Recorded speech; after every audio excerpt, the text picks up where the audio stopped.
नमस्कार साथियों। तो आज के इस वीडियो में हम लोग 6 मार्च का शिफ्ट 1 का क्वेश्चन को देखने वाले हैं, जो कि अगर हम लोग सेट को देखें तो सेट हो जाएगा 45। चलिए क्वेश्चन को देखते हैं। तो पहला क्वेश्चन आप लोग यहाँ पर देख सकते हैं, इसका हमें मान बताना है। चलिए इसे सॉल्व करते हैं। तो देखिए 21 यहाँ 84 कटेगा कितने बार में, 4 बार में, यानी कि 400। ठीक है। और यहाँ पर 42 गुना 5 करेंगे तो यहाँ पर देखिए 401 है। फिर प्लस का है 42 गुना 5 करेंगे कितना होगा, 210 होगा। कितना होगा, 210 माइनस 410। तो पहले प्लस वाले काम, तो 4 2 6 यानी कि 610 माइनस 410। 610 में 410 को माइनस करेंगे कितना होगा, 200 होगा। कितना होगा, 200। ठीक है, यहाँ पर आप लोग देख सकते हैं। आगे देखिए, देखिए 24 व्यक्तियों के एक समूह का औसत भार 34 केजी है। 48 व्यक्तियों के दूसरे समूह का औसत भार कितना, 1 केजी है। यदि सभी 72 व्यक्तियों का औसत भार 56 केजी है तो के का मान कितना, यानी कि हमें ये जो आता है व्यक्ति है, इसका औसत कितना, ये हमें हमें बताना है। ठीक है। तो देखिए हम देखते हैं टोटल का औसत कितना है। तो टोटल का औसत है 56। ठीक है। देखिए जब टोटल का औसत 56 तो यहाँ भी जो है 56 होना चाहिए, लेकिन क्या है, 56 नहीं है, कम है। तो कम है तो क्या होगा, जब यहाँ पर कम है तो इसका औसत ज्यादा होना चाहिए, तब नहीं यहाँ मैनेज होगा। ठीक है। तो देखिए अगर यहाँ 56 ही रहता, अगर यहाँ 56 ही रहता तो इसका औसत जो है 56 हो जाता, यानी कि का मान 56 हो जाता। ठीक है। लेकिन यहाँ कम है। अब देखते हैं कितना कम है। तो 56 से कितना कम है, तो 56 से ये जो है 22 कम है। कितना कम है, अगर हम देखते हैं तो 22 ये क्या है, कम है। तो यहाँ पर 22 इससे ज्यादा लाना पड़ेगा। ठीक है। अब ये जो 22 कम है, ये कै को में कम है, तो 24 को में कम है। तो 24 को में क्या है, कम है, तो गुना 24 करेंगे। अब ये जो औसत हम निकाल रहे हैं, कै को का निकाल रहे हैं, तो औसत हम निकाल रहे हैं ये 48 का निकाल रहे हैं, 48 का। तो बटे 48 करेंगे, बटे 48। ठीक है। तो बस यही खाली इसमें समझने के खेल है। अब हम खाली इसे सॉल्व करेंगे तो हमारा आंसर जो है आ जाएगा। 24 से कटेगा 2 बार में और 2 से कटेगा 11 बार में। 56 11 67, यानी के का मान क्या निकला, 67 केजी। ठीक है। चलिए आगे देखिए, एक्स और वाई मिलकर एक काम को 10 दिन में पूरा कर सकते हैं। वाई जेड मिलकर उसी काम को 12.5 दिनों में, और जेड और एक्स मिलकर उसी काम को 50 दिनों में। तो तीनों एक साथ मिलकर उसी काम को कै दिन में पूरा करेगा। यहाँ कितना है, 10 है, 12.5, यहाँ 50 है। तो तीनों का एलसीएम कितना निकलेगा, तीनों का एलसीएम निकलेगा 50, यानी कुल काम कितना है, 50। कुल काम कितना है, 50। ठीक है।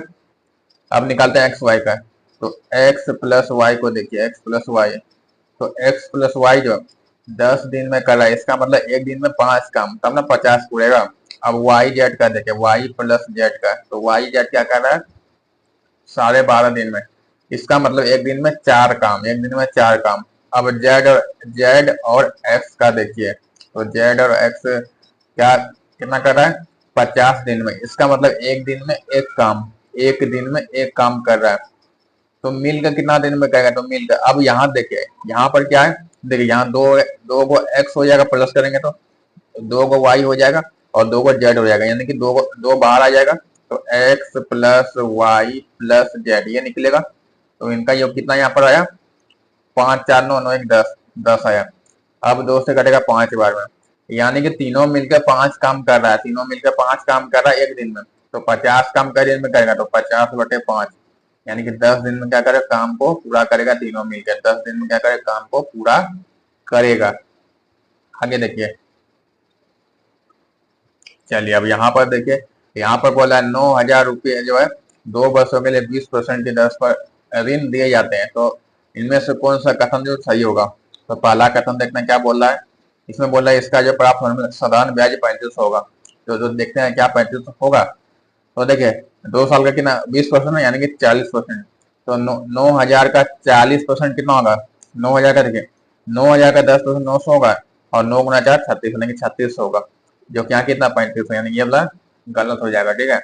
अब दूसरा देखते हैं, इस धनराशि पर प्राप्त होने वाला चक्रवृद्धि ब्याज कितना 3960 है। तो देखते हैं, यहाँ 9,000 है ना, 9,000 है, 2 साल का दिया है तो 2 को बनाए, ये पहला साल और ये दूसरा साल। ठीक है। 20% है, यानी कि पहला 10% क्या 900 होगा, 9 दूनी 18, यानी कि पहला साल 1800 और दूसरा साल भी 1800 प्राप्त होगा।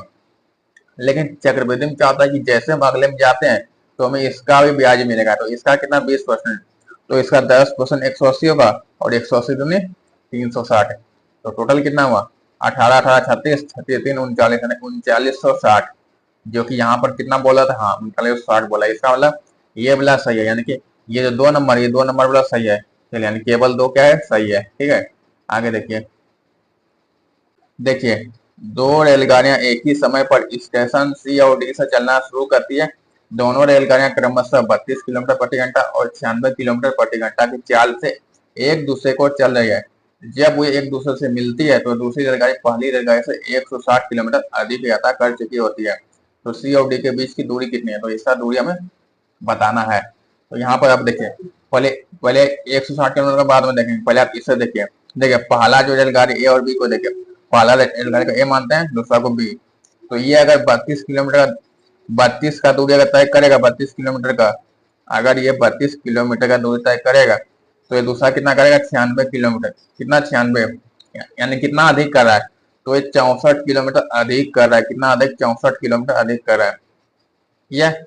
लेकिन टोटल कितना हुआ, ये 96 32 किया और ये आपका 96 किया, तो टोटल कितना हुआ, टोटल आपका हो जाता है 128 128। ठीक है, यानी कि 64 का वैल्यू कितना है, 128। यानी कि 64 में जब 64 का अंतर होता है तो दूरी कितना होता है, 128 का। जब 64 का अंतर होता है तो टोटल दूरी क्या होता है, 128 होता है।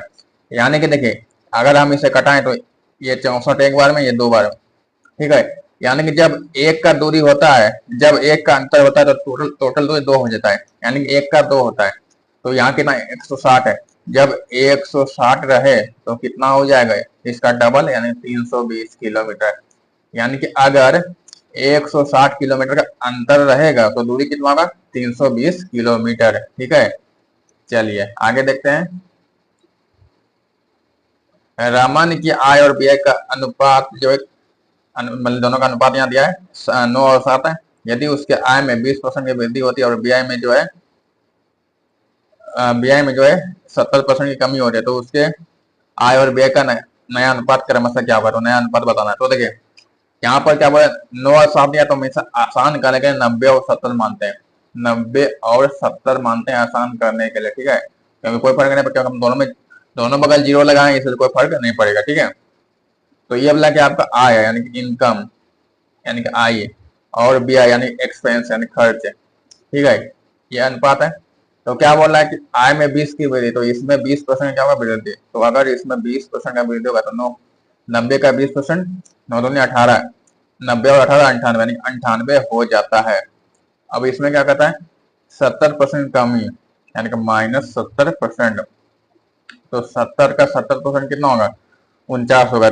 70 में 49 या कितना होगा, 21 होगा। कितना होगा, 21 होगा। ठीक है, 21 हुआ। 90 और 90 और 18 108 होता है भाई, यहाँ मिस्टेक, 108, यहाँ पर 108 होता है। ठीक है, हाँ, तो ये 3 से कटेगा 36 बार में और ये कटेगा 7 बार में, यानी कि अनुपात क्या निकला, 36:7। ठीक है, आगे देखिए। देखिए पी और क्यू मिलकर एक काम को 30 दिनों में पूरा कर सकते हैं। उन्होंने एक साथ काम शुरू किया, लेकिन 20 दिनों के बाद पी ने काम छोड़ दिया। यदि शेष काम को पूरा करने में क्यू को 50 दिन लगते हैं तो पी अकेले संपूर्ण काम को कितने दिनों में पूरा करेगा। ठीक है, तो यहाँ देखिए, पी क्यू जो 30 दिन में करता है कुल काम। ठीक है, लेकिन काम कितना क्या, 20 दिन क्या, कितना दिन क्या, 20 दिन क्या। तो देखिए 30 दिन में क्या होता है, पूरा काम होता है। 30 दिन में क्या होता है, पूरा काम होता है, लेकिन 20 दिन क्या, यानी कि देखिए, तो एक दिन में कितना काम होगा, 1/30 काम हो, 1/30 काम हो एक दिन में। क्योंकि देखिए पूरा काम 30 दिन में थे, तो एक दिन में 1/30 काम, लेकिन 20 दिन तक किया तो गुना 20 हो जाएगा। तो ये कटेगा नहीं, 2/3, 2/3, यानी 3 में से 2 काम हुआ तो बचा कि ना, तो 1/3 काम क्या हुआ, बच गया। 1/3 काम क्या हुआ, बच गया। तो ये कै दिन में करता है, 50 दिन में। कै दिन में कर रहा है, ये 50 दिन में। तो एक काम कै दिन में करेगा, 50 दिन में। तो एक काम कै दिन में करेगा, 50 गुना 150, क्या निकला 150, यानी ये क्यू का निकला है। यानी क्यू जो किसी काम को 150 दिन में पूरा करता है, तो पी का हमें पूछ रहा है। तो देखिए दोनों का हमें दिया है, अब कितना दिया है, 30 दिया है, तो 30 और 150 का एलसीएम जो होगा 150 होगा, तो 150 को साइड में रखते हैं, 150, ठीक है। अब पी प्लस क्यू का देखिए, पी प्लस क्यू जो है, देखिए 30 दिन में करा, इसका मतलब एक दिन में 5 काम, एक दिन में 5 काम। और क्यू का देखिए 150 कर रहा है, इसका मतलब एक दिन में एक काम। तो देखिए अगर इसमें क्यू को हटा दे तो पी का निकल जाएगा, तो इसका अंतर कितने का, 4 का अंतर। कितने का अंतर है, 4 का अंतर है, 4 का। यानी पी जो एक दिन में 4 काम करा, तो 150 काम करे दिन में, तो 150 बटे 4 हो जाएगा, जो कि ये कटेगा 2 से 75 बार में, और ये 2 बार में, तो 75 का रहा होता है 37.5, 37.5, ठीक है। यानी कितने दिन में क्या करेगा, पी जो है काम को पूरा करेगा, ठीक है। आगे देखिए, रमेश और सुरेश की आय का अनुपात इतना है, और रमेश और सुरेश के व्यय का अनुपात जितना है, तो प्रत्येक जो 200 रुपये बचाता है, तो रमेश और सुरेश के आय ज्ञात करें। तो रमेश रमेश यानी कि आर, और सुरेश यानी कि एस। तो इनका इनकम का अनुपात कितना है, यानी कि ये वह इनकम कितना है, 3 और 4 का अनुपात है। अब और क्या दिया, व्यय का, यानी कि एक्सपेंस, खर्च कितना दिया है, 2 और 3 का देखते हैं। तो देखते हैं क्या इसमें, क्योंकि देखिए इसमें दोनों 200 ही बचा रहा है, यानी कि समान बचा रहा है, समान रुपया इसमें बचा रहा है। तो क्या इसमें अंतर समान है, तो हाँ, इसमें भी 1 का अंतर है और इसमें भी 1 का अंतर है, ठीक है। दोनों में क्या 1 का ही अंतर है। तो 1 का वैल्यू कितना दिया है, 200 दिया है, कितना दिया है, 200 दिया है। हमें क्या पूछा है, सुरेश की आय और आय का, दोनों का आय बताना है। तो देख 1 का वैल्यू जब, 1 का वैल्यू जब, हाँ 200 है, जब 1 का वैल्यू 200 है, तो यहाँ 3 का वैल्यू कितना होगा, तो 3 गुना 200, 600 हो जाएगा, इनकम 600 हुआ। अब इसका देखिए, तो 4 का वैल्यू कितना होगा, 800 हो जाएगा, 4 दूनी 8, यानी 800, यानी कि 600 और 800 इसका क्या है, आय है, ठीक है। आगे देखिए, साधारण ब्याज की एक योजना में निवेश करने पर 2000 रुपए की धनराशि जो है 5920 रुपए हो जाती है, यदि वार्षिक ब्याज दर उन वर्षों की संख्या जिनके लिए धनराशि निवेश किया जाता दोनों समान है, तो वार्षिक ब्याज दर कितनी है। देखिए इसमें बोल रहा है कि जो कि दर है, दर जितना है उतने समय भी उतने हैं, यानी कि जितना 6% दर है उतने साल है, इसमें दिया गया है। तो देखते हैं कितने का इसमें ब्याज मिला, पहले ये देखते हैं। 2000 था, धनराशि कितना हो गया, 5920, यानी कितने का ब्याज मिला। तो यहाँ पर कितने का अंतर है, अंतर को देखते हैं, तो 3920, यानी 3920 का क्या मिला, ब्याज मिला। तो 3920 ब्याज मिला किस पर, 2000 पर, किस पर, 2000 पर। तो 100 पर कितना मिलेगा, तो 100 पर कितना मिलेगा, ठीक है। तो 2 गो जीरो यहाँ से खत्म, 1 गो जीरो यहाँ से खत्म, फिर 392 का जाएगा, 38 आपका 19 बार में, फिर एक बचेगा 12 पर 6 बार में, 196, क्या आया, 196 आया। अब ये जो 196%, एक मतलब परसेंट निकला, ठीक है। अब ये जो 196% है, ये क्या है, देखिए जब भी हम समय परसेंट कैसे हम निकाल रहे, टोटल परसेंट, दर गुना समय, दर गुना समय, ठीक है। तो दर आपका क्या है, दर को हम आर मानते हैं, और समय यानी कि टी।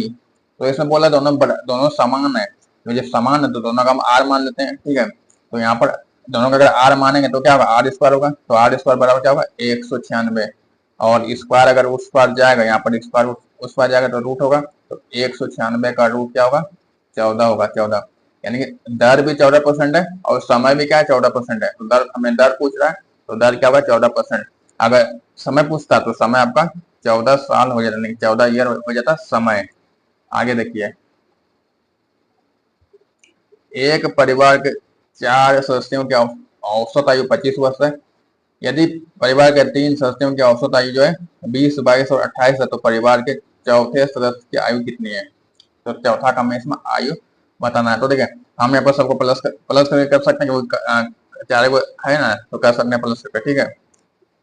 देखिए मैं इसके पहले 2 तरीका बताऊंगा, पहले मैं बताता हूँ प्लस करके। तो देखिए औसत कितना है, 25 है, यानी कि योग कितना होगा, 4 को है, तो यानी कि 100 क्या निकला, योग निकला। अब यहाँ देखिए 20, 22 और 28, 22 और 28, 50, 50 से 20, 50, 20, 70, तो 100 में 70 गया, कितना होगा आपका, 30 होगा, यानी कि इसका क्या निकला, 30 निकला।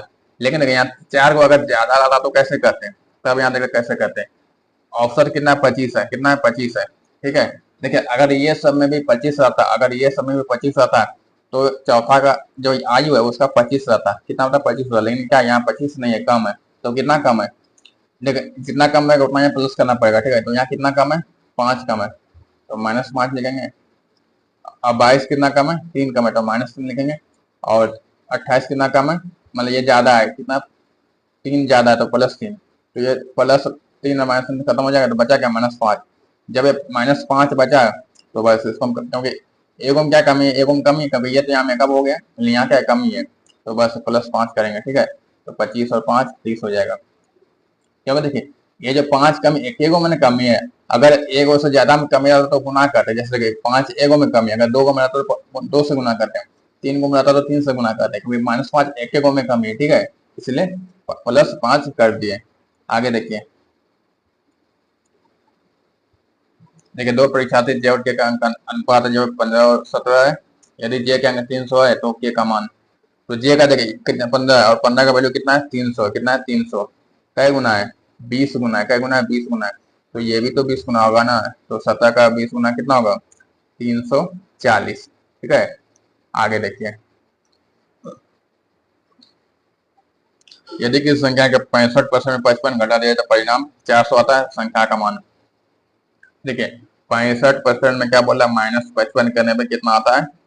बराबर कितना था? 400। तो 65% बराबर, अब माइनस उसका जगह प्लस, उसका जगह प्लस होगा तो कितना होगा? 455। 455 हमें संख्या बोला, संख्या कितना होगा? 100 होता है, 100 होता है, तो 100% बराबर कितना होगा? 455/65 गुना 100, ठीक है। जो कि 5 से कटाएंगे तो 13 बार में कटेगा, और ये 5 से देखिए 45 9 बार में 91 बार, 13 सतह 91, 7 गुना 100 700, नहीं संख्या क्या है? 700। आगे देखिए, चलिए अब यहाँ देखिए m-n का मान दिया है, तो m² + n² बराबर इतना है, तो m और n का मान बताना है। तो यहाँ देखिए, देखिए अगर हम यहाँ पर इसका अगर स्क्वायर करें तो ये a-b होल स्क्वायर बन जाएगा, जिसमें कि ये भी आएगा और ये तो आ ही जाएगा, और mn भी आ जाएगा, ठीक है। चलिए तो उसी को रखते हैं, तो इसका स्क्वायर करते हैं। देखिए अगर हम इसका स्क्वायर करेंगे तो इसका भी करना पड़ेगा, ठीक है। तो यहाँ पर m-n का स्क्वायर कितना होगा? m² + n² -2mn होगा, ठीक है। बराबर कितना होगा? बराबर कितना? 11 का स्क्वायर 121, कितना? 121। अब देखिए यहाँ पर m² + n² कितना? 141 दिया है, तो बस इसमें हम 141 को रख देंगे, और माइनस क्या है? 2mn बराबर कितना? 121 है, ठीक है। तो -2mn बराबर, अब 121 में 141 को माइनस करेंगे तो कितना आएगा? 20 आएगा, -20 आएगा, क्योंकि उस पर आ जाएगा, तो कम में जब ज्यादा घटाएंगे तो माइनस होगा, तो माइनस माइनस खत्म। अब 2 से कटे कितने बार? 10 बार में, यानी कि mn का मान क्या निकला? यहाँ पर 10 निकला। क्या निकला? 10 निकला, ठीक है। आगे देखिए, एक दुकानदार किसी वस्तु के अंकित मूल्य पर 25% की छूट देता है और उसे 10% की हानि होती है। यदि वस्तु को अंकित मूल्य पर बेचा जाता है तो लाभ परसेंट कितना होता है? तो यहाँ पर जो है सीपी, एसपी और एमपी, ठीक है। तो इसमें बोल रहा है कि अगर उसे जो है कितने में बेच, अगर 25 का छूट देता है तो उसे जो है, यानी कि अगर वो 100 अगर अंकित मूल्य है तो कितने में बेच रहा है? 75 में बेच रहा है, 75 में बेच रहा है, तो उससे क्या हो रहा है? 10% की हानि हो रही है। यहाँ पे हम इसका अनुपात भी निकाल सकते, अनुपात निकाल रहे हैं, ठीक है, अनुपात, ठीक है। 25 को हम क्या लिख सकते हैं? 1/4 लिख सकते हैं, 1/4। 25 को हम क्या लिख सकते हैं? 1/4। तो यानी कि अगर एमपी, अगर एमपी 4 है तो कितने में बेच रहा है? 3 में बेच रहा है। अब सीपी को देखें, सीपी एसपी को देखें, 10% की हानि होती है, 10% को हम 1/10 लिख सकते हैं, यानी कि सीपी अगर 10 है तो इसे 9 में क्या कर रहा है? बेच रहा है। 9 में क्या कर रहा है? बेच रहा है। अब करना कुछ नहीं, जिसके बगल में जोड़ है लिख देंगे, जैसे यहाँ 9 है तो यहाँ पर 9 लिखेंगे, यहाँ 3 है तो यहाँ पर 3 लिखेंगे, गुना करेंगे तो यहाँ पर 3 गुना 10 30, 9 27 और 36 यहाँ हो जाएगा। हमें क्या पूछा है कि अगर इसे अंकित मूल्य पर ही बेचता तो कितने का लाभ होता है, यानी कि देखिए 30 को 36 में बेचता तो क्या होता है? इसे 6 का लाभ होता, तो 6 का लाभ होता किस पर? 30 पर। किस पर? 30 पर। तो 100 पर कितना? तो 100 पर कितना? 0 0 खत्म, ये कटेगा 2 बार में, तो 20, 2 गुना 10 20, यानी कि 20% का क्या होता है, लाभ होता है, 20% का लाभ होता। आगे देखिए, एक व्यक्ति ने 1 रुपये में 14 कलम की दर से कुछ कलम खरीदा, उन्होंने 12 रुपए में कलम बेच दिया।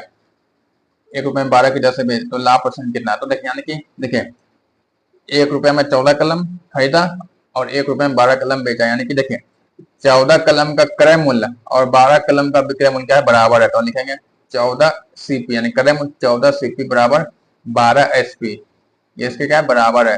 तो करना आप कुछ नहीं, सीपी आपका 12 हो जाएगा और एसपी आपका क्या हो जाएगा, 14 हो जाएगा। सीपी का अंदर सीपी बराबर 12 और एसपी बराबर क्या हो जाएगा, 14।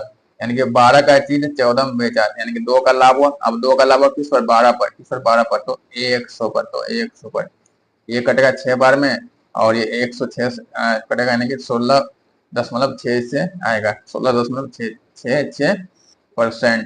ठीक है, आगे देखिए, अब यहाँ देखें 21 सेंटीमीटर त्रिज्या वाले अर्धगोले का वक्र पृष्ठीय क्षेत्रफल कितना है? तो अर्धगोले का वक्र पृष्ठीय क्षेत्रफल होता है 2πr², 2πr²। तो बराबर कितना है, 2 गुना पाई का मान होता है 22/7 गुना r², यानी कि 21 गुना 21, 21 गुना 21। ठीक है, जो कि 7 से कट गया 3 बार में, तो कितना हुआ, 22 गुना 2 44 और 3 गुना 21 63। ठीक है, अब देखिए 44 को पहले यहाँ देखें, अगर 44 को हम 6 से गुना करें तो देखें 4 4 गुना 6 24 है, फिर 24 और 2 26, 264 हुआ। फिर क्योंकि 60 से जीरो लगाएंगे प्लस, अब 3 से काटे, 44 गुना 3 132, तो 26 1 27, 40 और 32 हो जाएगा 72, 2772 सेंटीमीटर स्क्वायर। ठीक है, आगे देखिए, चलिए अब यहाँ देखिए, तो यहाँ पर तो का मतलब क्या होता है, गुना होता है, तो पहले हम इधर का काम कर सकते हैं। ठीक है, नहीं पहले हम इधर का काम करेंगे। ठीक है, यहाँ का मतलब गुना होता है, चलिए गुना लिखने की इसमें जरूरत नहीं है, ऐसे हो जाएगा। तो ये कटेगा कितने बार में, यहाँ 2 बार में कटेगा, और ये 7 से यहाँ कटेगा कितने बार में, 4 बार में। फिर ये कट कितना आएगा, 2 आएगा, यानी यहाँ पर कितना बचा, 2 बचा। ठीक है, यानी कि यहाँ पर आपका क्या बचा, 42/23 गुना, यहाँ पर क्या बचा, 2 बचा। फिर यहाँ भाग का कितना, भाग, अब जब भाग को गुना में बनेंगे तो उल्टा हो जाएगा, 69 ऊपर आ जाएगा और 21 आपका नीचे आ जाएगा। ठीक है, तो 23 से कटेगा या 3 बार में, और फिर 21 से कटेगा या फिर 2 बार में। ठीक है, तो 2 गुना 2 4 और 4 12, यानी कि 12 निकला। ठीक है, आगे देखिए, एक व्यापारी जो है 10,000 रुपये में प्रति लैपटॉप की दर से लैपटॉप बेचता है।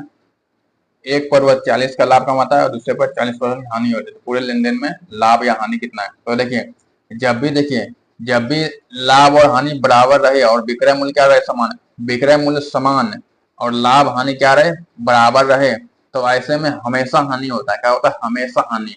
तो इसका फॉर्मूला होता है, हानि जो होता है इसका फॉर्मूला होता है हानि स्क्वायर बटे 100, यानी कि लाभ या हानि जो भी होता है, क्योंकि देखिए 40 का लाभ हो रहा है और 40 का हानि हो रहा है, तो ये जो भी दिया है तो इसका स्क्वायर करके बटे 100 करेंगे। ठीक है, तो 40 का स्क्वायर बटे 100। ठीक है, तो 40 का स्क्वायर होता है 1600 बटे 100, 0 0 खत्म, यानी कि 16, यानी कि 16% की हानि, जाओगे हानि हो गया, हमेशा हानि।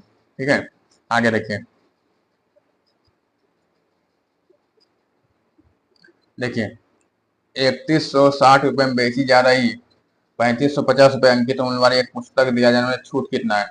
यानी देखिए 3950 क्या है, अंकित मूल्य, तो छूट देकर कितने में बेचा, 3160 में बेचा, यानी कि कितने का छूट दिया, यानी देखिए 3950 है, कितने में बेचा, 3160 में। तो यहाँ कितने का छूट यहाँ पर दे रहा है, कितने का यहाँ पर छूट दे रहा है, तो 0, फिर यहाँ पर 15 में 6 गया 9, फिर 8 में गया 7 यहाँ पर, यानी 790 का छूट दिया।